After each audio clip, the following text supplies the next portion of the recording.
have learned already in this office that the difficult decisions always come to this desk.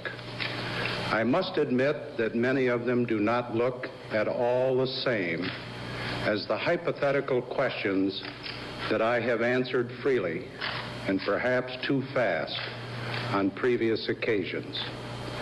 My customary policy is to try and get all the facts and to consider the opinions of my countrymen and to take counsel with my most valued friends. But these seldom agree, and in the end, the decision is mine. To procrastinate, to agonize, and to wait for a more favorable turn of events that may never come, or more compelling external pressures that may as well be wrong as right, is itself a decision of sorts and a weak and potentially dangerous course for a president to follow.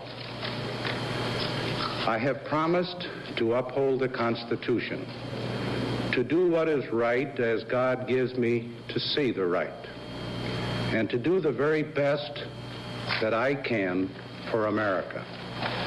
I have asked your help and your prayers, not only when I became president, but many times since.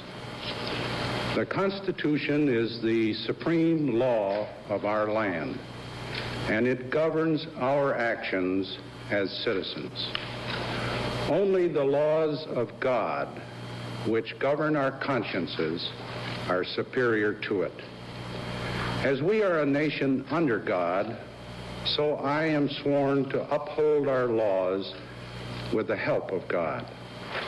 And I have sought such guidance and searched my own conscience with special diligence to determine the right thing for me to do with respect to my predecessor in this place, Richard Nixon, and his loyal wife and family. Theirs is an American tragedy in which we all have played a part. It could go on and on and on, or someone must write the end to it. I have concluded that only I can do that, and if I can, I must. There are no historic or legal precedents to which I can turn in this matter, none that precisely fit the circumstances of a private citizen who has resigned the presidency of the United States. But it is common knowledge that serious allegations and accusations hang like a sword over our former president's head, threatening his health as he tries to reshape his life, a great part of which was spent in the service of this country and by the mandate of its people.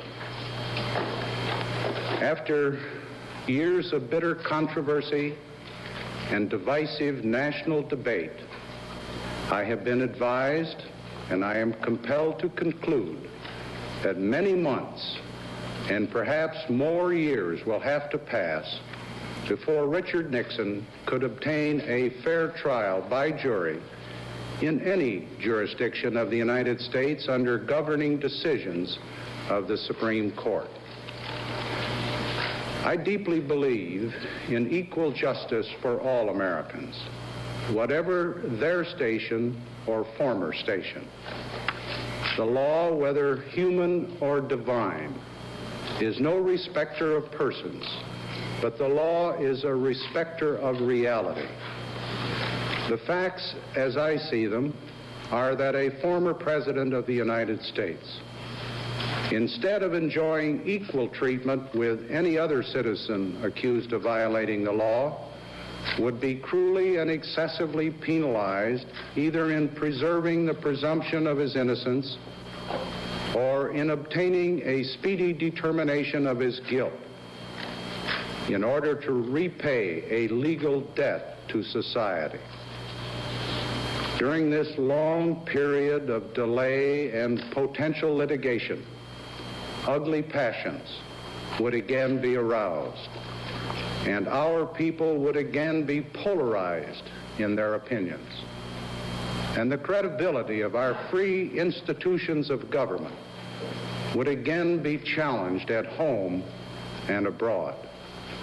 In the end, the courts might well hold that Richard Nixon had been denied due process, and the verdict of history would even more be inconclusive with respect to those charges arising out of the period of his presidency of which I am presently aware.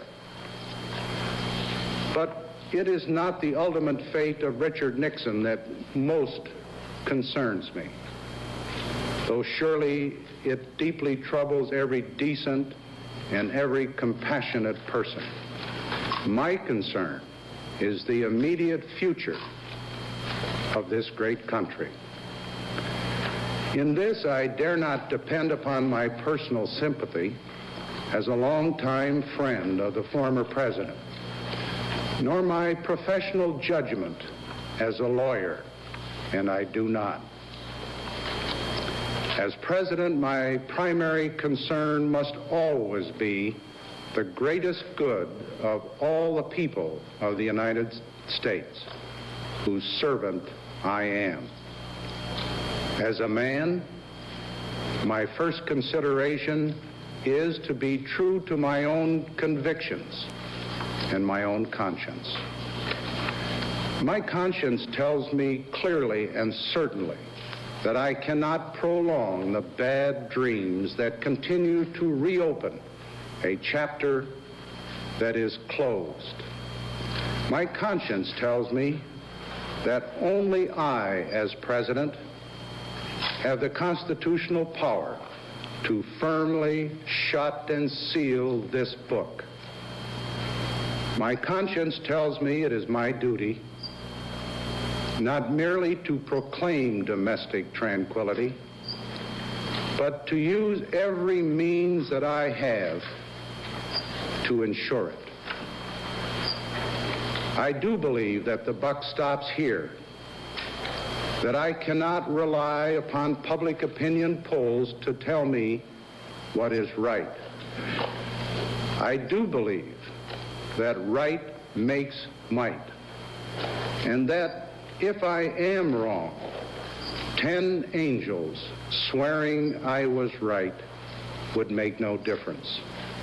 I do believe with all my heart and mind and spirit that I, not as president, but as a humble servant of God, will receive justice without mercy if I fail to show mercy. Finally, I feel that Richard Nixon and his loved ones have suffered enough and will continue to suffer no matter what I do, no matter what we, as a great and good nation, can do together to make his goal of peace come true.